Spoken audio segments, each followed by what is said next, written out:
Hey, has life just sometimes just come at you to where you're tired, you're weary, and maybe you've lost hope, and some things that you believe for that you are now starting to doubt? I just want to encourage you today out of God's word in Psalm 27 and 13. David says something really powerful. He says, I would have lost heart unless I had believed that I would see the goodness of the Lord in the land of the living. Now, what was going on in David's life is it wasn't a good time. All kind of things was coming against him, but he chose to speak God's word over his life. And he recognized that sometimes faith speaks beyond what we're feeling right now.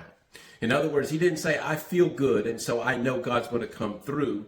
He just knew God was good, and because of that, God was going to come through for him. So I would encourage you to sometimes you just have to speak God's word over your life, what it says. David says, I know that I'm going to see something good in the land of the living. And that kind of leads me into the second point where he says, really, it was God's goodness. When you understand, God's goodness is in the present and in the now.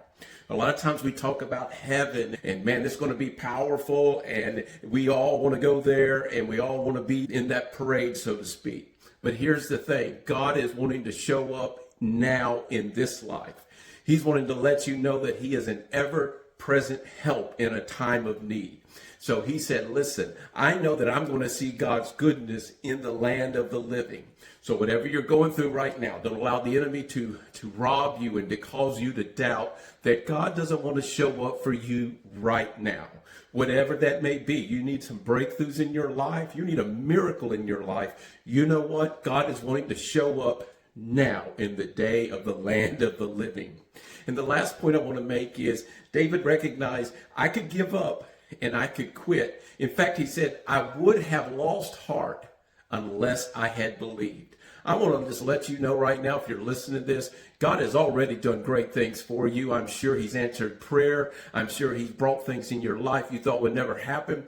It's a time to reflect on those things and remind yourself that you're not going to allow the enemy to cause doubt, weariness, tiredness, to rob those things out of your heart, because God is still on the throne and he's wanting to do things in your life today.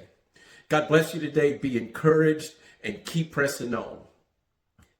And I'm going to leave longer content on this same subject. Be watching out for it.